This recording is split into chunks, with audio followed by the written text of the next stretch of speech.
Yet another title joins the Final Fantasy mobile gacha game series. This time we're met with War of Division's Final Fantasy Brave Exvius, a spiritual successor to the Final Fantasy Tactics. Developed by Gumi and published by Square Enix, this tactical RPG doesn't shy away from being not only gorgeous on the eyes, but also soothing to the ears.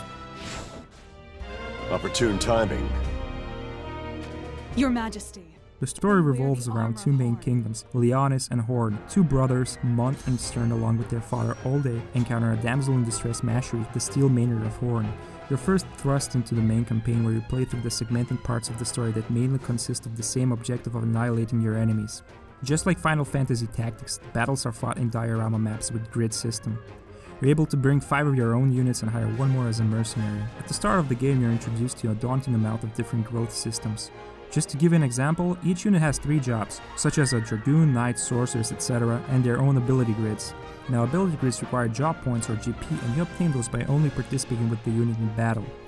Then, each of the unit can be equipped with a weapon, accessory, and armor. The last lot of their equipment is reserved from the Trustmaster reward, a very powerful and unique equipment that can only be obtained from maxing out the unit completely. To max out the unit, you need to limit break them 5 times and awaken to 6 stars. That's not enough, you have Espers and their resonance system along with their own ability grids. Oh, and let's not forget the vision cards that you can obtain, level, and awaken. So to sum it all up, War of Divisions has a steep learning curve because of a myriad of different ways you need to grow in power. This is truly a haven for someone who loves to have a unit that is more than just a sprite with a few abilities. The downside is that you must decide which units you want to invest your time with, because it becomes very hard to participate in harder events if you divide your precious resources to more than 5 units. Besides the main story, War of Divisions offers you the standard way of acquiring money, experience, and various other resources required for awakening and limit breaking your unit. Because the game had already been released in Japan, the global version has a backlog of events and are being fast-tracked.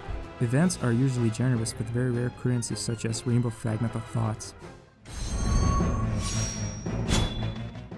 The game content so far isn't that exciting. If you're careful what units you invest to, then the biggest challenge only becomes PvP. And the story mode doesn't really offer many challenges, and so do events. But because of the number of resources that are required to max out a unit and the upcoming tower mode, endgame players are already busy with farming the event's precious resources.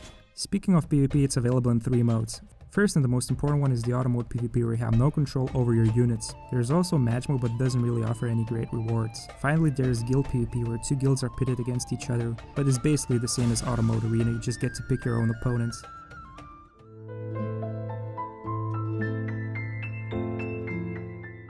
So for someone who has been playing the game since its release and logging in every day to do the dailies and events, it still hasn't lost its charm. However, there are some negatives. Probably the biggest gripe I have is that there is a huge lack of different enemies and objectives to work with. The only time I actually found myself thinking was when trying to accomplish sub-objectives. I especially enjoyed story mode sub-objectives where you had to beat missions by using just 1 element heroes. Another problem I found was when using the game's camera. It's very clunky and hard to use. Finally, I also found that none of the events really had any cool bosses or encounters, and it was mostly just a way of acquiring new resources.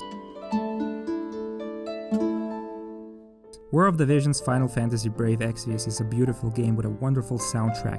It boasts an in-depth unit progression system with the other ways of growing in the game. However, due to lack of challenging content, most of the progression feels wasted unless you step into the PvP battles. And due to the nature of gacha games, PvP is almost always exclusively reserved to pay-to-win customers, and War of Divisions is no exception to that. However, the overall experience is a very positive one and works as a perfect choice for those who are interested in beating another great Final Fantasy series game.